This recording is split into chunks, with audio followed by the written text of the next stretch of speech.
Hi, I'm Mark Scherer. I'm the CEO and founder of Encompass Life and the host of the Encompassing Life podcast. And today we have Dr. Lisa Merritt on the call. She prefers to go by Dr. Merritt. And from what I remember, she's been in practice for 40 something years, 44. 44 years, and has a practice in North Carolina. And Lisa is the forever student, which makes her a master. Masters masters always say be a beginner, be a beginner, be a beginner, be a beginner. It's when you think you know something is when you're already screwed up. So Lisa is a forever student. I looked forward to hearing what her mastery is about. And thank you for being on the show, Dr. Merritt. Well, thank you for having me. Welcome, everyone. And so tell us a little bit about what got you started, because for somebody who has a passion to be a student for 44 years, there has to be something that drove you to do this. My father was a chiropractor, and we were raised on a small little farm that had organic gardening. And I used to help my dad and in his office when he had his front desk take vacations. And I was number six of seven children. So I was the only one really inspired to pursue a career in the health field. But my senior year in high school, I all of a sudden became more interested in reading and learning more about health. And I remember calling my dad freshman year in college and said, I really think I want to be a nutritionist. And he said, be a chiropractor, be a nutritionist, and be more so you can help people. So I pursued my career right away and went into school and then never stopped going to more seminars, going over and above the continuing ed. I study mastering blood chemistry, mastering and endocrinology, brain chemistry, hormone therapies. And honestly, like you said, mastering is never something you master because I've been to the same seminars like 8 times because there's always more to learn. And my Uh, patients appreciate that I have a hunger and an interest to keep on learning. Yeah, so life is a beautiful unfolding of greater and greater levels of remembering. You use the word learning. We use the word remembering here. Yeah, Okay. and we're always remembering something deeper. Like somebody could give us maybe something that could going to pique our interest, right? And then we'll do a little contemplation, and all of a sudden we can remember something that has yet to be brought forth, right? I was sharing this with a class in Houston one day. One lady was in the class. Well, that means I could remember calculus. I said, well, somebody did. Oh my gosh, she went ballistic. Where do you think it came from? Somebody remembered calculus. They had a passion for something. They started asking, having an internal conversation, started contemplating things, and they begin to get ideas. They begin to remember things. So it's a way different way of activating and using the brain for sure.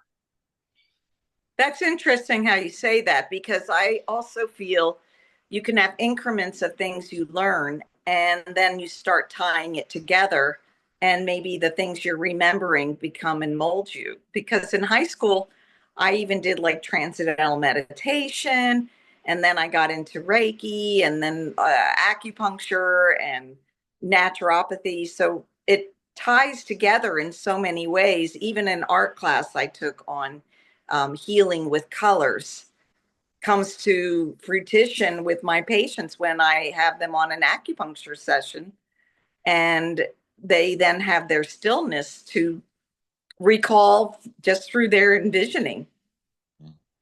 Yeah, um, but I guess 'cause somebody, even Reiki, somebody remembered it. Somebody asked a question on the inside themselves, and they started getting this new system coming into place. And then once somebody gets it, they can like, hey, here's what I did, here's what I did, and then somebody else can learn it per se, but then they can even take it further through their own experiential and internal inquiry. I put it that way. I like to say truth follows truth. So when you're on the right path, it kind of somersaults and keeps on bringing you in that direction. Yes, And ma'am. you can study different cultures, you can study different books, but when it's the truth, it keeps on coming around in different ways that they will give you information and it becomes your knowledge. Correct. Or try to ban, Or what? or people will try to ban it. Yes. Yes. Yep. So they can keep control up. So you have a lot of different modalities you're using in your practice. Can you list some of them, please?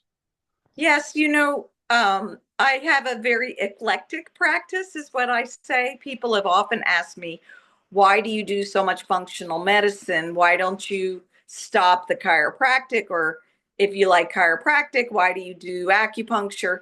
And I feel the healing sources are going to be appropriate for each individual. So I will find clues on someone's health in the very beginning with the intake, and that journey is something I have a lot of different tools of what they'll respond to.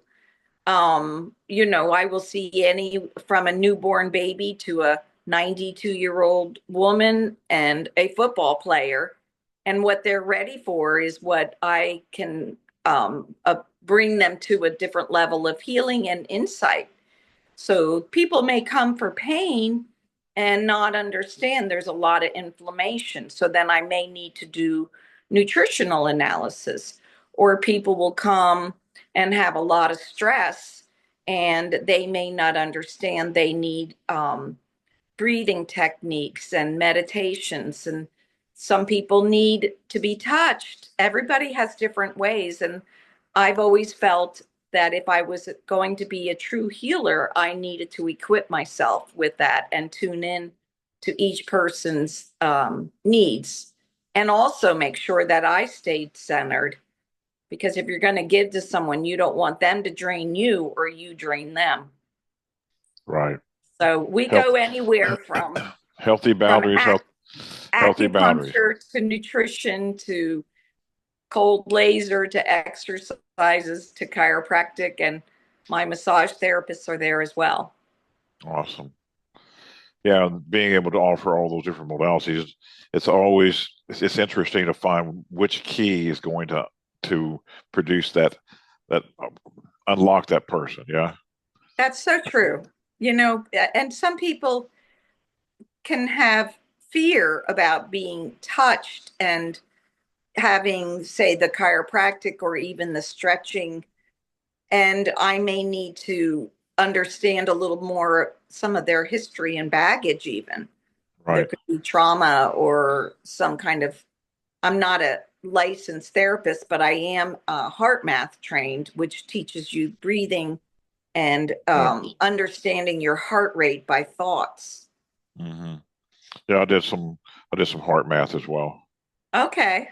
Yeah, it's fabulous. So, Hmm. yeah, Hmm. I kind of put it all together in what I just say it's the Merritt Wellness method that makes me intuitive for them. Do you have books out as well describing what you're doing here? No, I have a lot of blogs.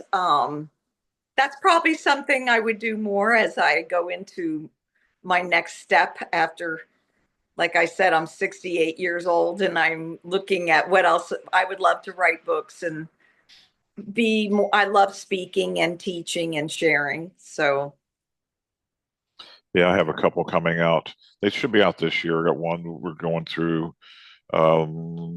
first draft revisions on now, um, and then I got another one coming out probably later on this year as well. And well, then that's awesome. we just got invited. I have a when COVID occurred, I was kind of in and out of the practice because we worked, but we were essential doctors. But my time was a little bit more free, so I wrote an online course, and I've never had it occur. So then I think, well, maybe I could turn that into a book because it has a lot of chapters that I could Hmm. create from it. Awesome. Love to read it when you get it out. Well, I'd love to read yours too. So you're in Charlotte, North Carolina, and about how many patients do you see a week? Combined with my other doctor, about 150 a week. depending, we call it blocks because one person could be for 45 minutes, which would be 3 blocks. So it could be anywhere from, say, 100 patient visits to 175 blocks. Right.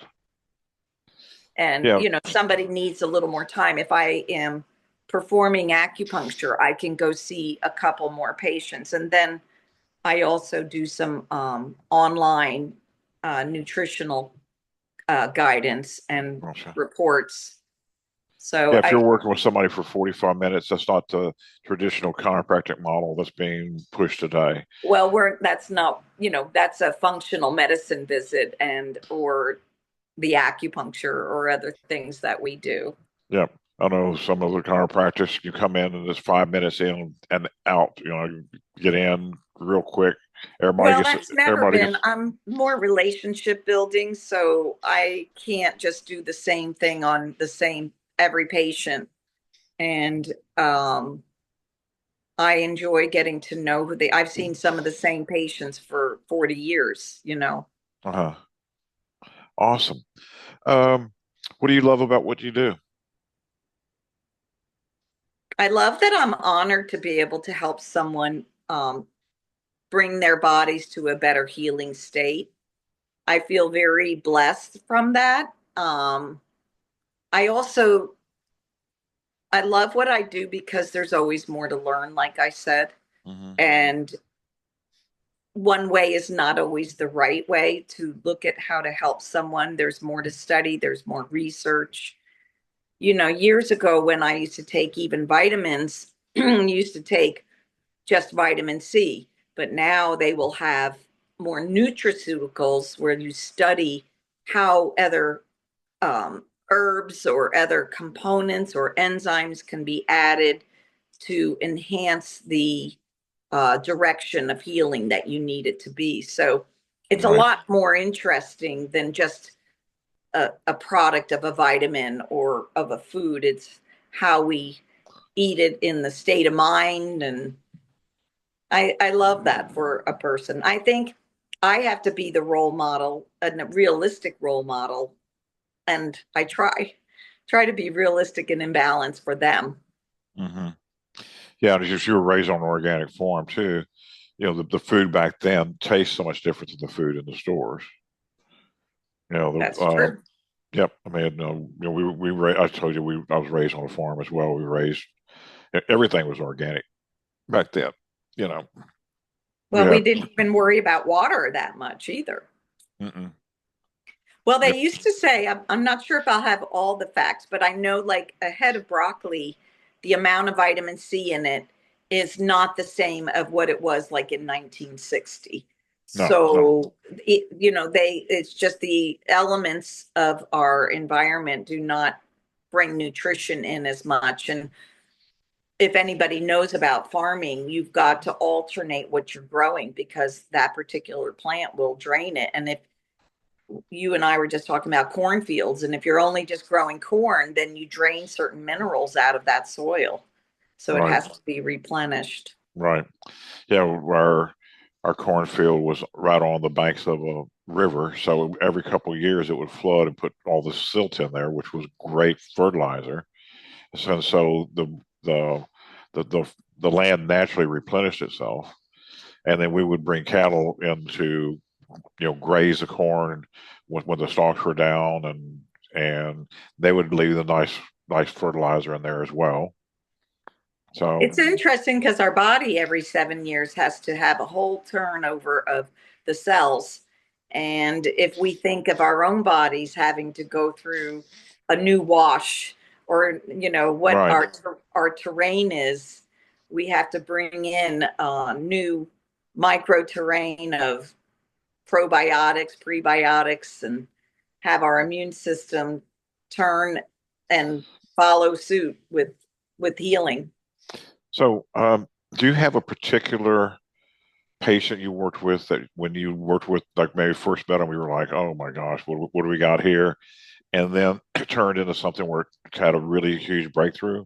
Could you describe one of those cases? Well, that's interesting you say that because I would say I generally work with maybe 65% is women.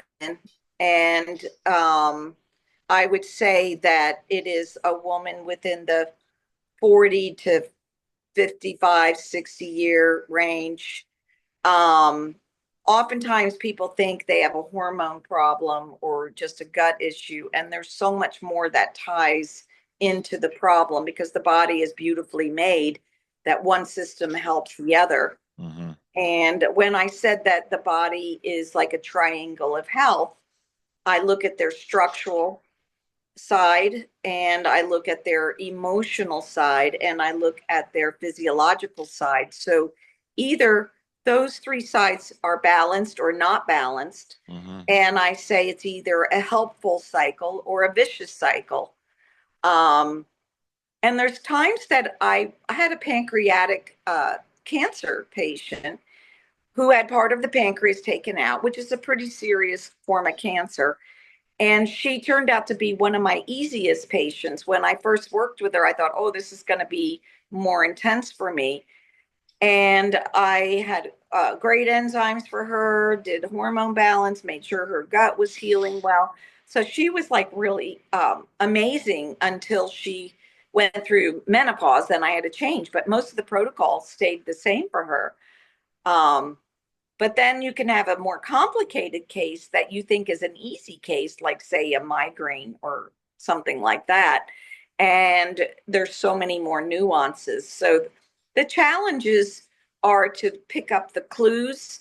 And Hmm. then we had also spoke before that a lot of times you have to really inspire people and give them their own incentive to make lifestyle changes because we could all be good for say a month, but if I could change their instincts and then change their habits, then I know that I've made a difference because being 1 month is going to make you go right back to your old ways. Right. So um looking at, well, what's going on, how are the people that move, a marathon runner, I have to tell them to do more yoga, and then I have sometimes my yoga people, I say you have to do more running. Right. you know each person has their own individual needs, and I find that I am a very good detective for them Yeah. by studying their blood, by studying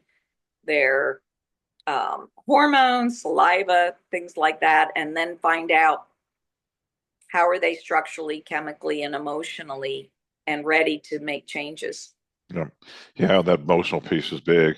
When a person has that the high level of pain, gets pain can be a great motivator, or they can face pain and then go on to resignation. If they go on to resignations, can get worse and worse and worse and worse. If they use the pain as a motivator and go, okay, it's time for me to take accountability for my life. It's time for me to, to really jump in here. Then that can be a great driver. But My dad used to say, don't own your disease, you right, know. And if you even look at the word disease, it's broken up with dis-ease. ease, right, And some of my affirmations I teach my patients is to breathe in the affirmation and breathe out the negative opposite of that, and don't take it back in, don't take owner of it going cellular. right, right. Awesome. Um, so, Dr. Merritt, one thing I like to leave, I asked before I close the show. Um, and you share what you love about your particular job and stuff. But what do you love about life, capital L life? Not like your little squeaky life, but what do you love about this wonder of life? um I love that question, and I think that it's those little things that we need to just see the big picture but enjoy the little pictures. And as silly as it could be is um I love seeing my birds at the bird feeder, and I love my granddaughter just sharing her little toy, or I love that I get an aha moment of something. And I think life is to savor the little things and then try not to um, let the big things overpower you. And that is something each day we try to see what is it about today that I can make it be a better place in my body, mind, and soul and sharing to others. Awesome. Well, thank you so much for being on the show. I really appreciate you, and have a wonderful trip into your next generation of recreating yourself. I look Well, forward to thank seeing your you. books and what you're about. Well, Thank you. thank you for having me. And I hope if the listeners have any interest in knowing more about me or whatever, you can give me some connections to them. Yeah, what's the best way for them to reach you? Well, my website is www.weddingtonwellness.com. Cool. And we do have like free discovery calls if they want to know if there's something. We have them answer a quiz called Is Your Body in Balance? Do you have a special for that? Do we have a special? Well, every highlight special, you mean, for a I discount? mean, like, what's the special? Is there? You say is that the get to know you call? Yes, Is it's that a called the free call or is discovery. that It's like? called the discovery call. And they fill out the quiz to see what level they would be on their triangle. And then we just see what questions they have. And then if they want to know more about us, then we bring them to the next step if they want an evaluation. Awesome. Well, thank you so much, Dr. Merritt, pardon me. That's okay. All Well, right. thank you. I'm going to go back and be with my grandbaby for a little bit, number 10 grandbaby. And Awesome. then I go to the practice tomorrow. Awesome. Thank you. All right. Well, thank you and have a wonderful day. Yes,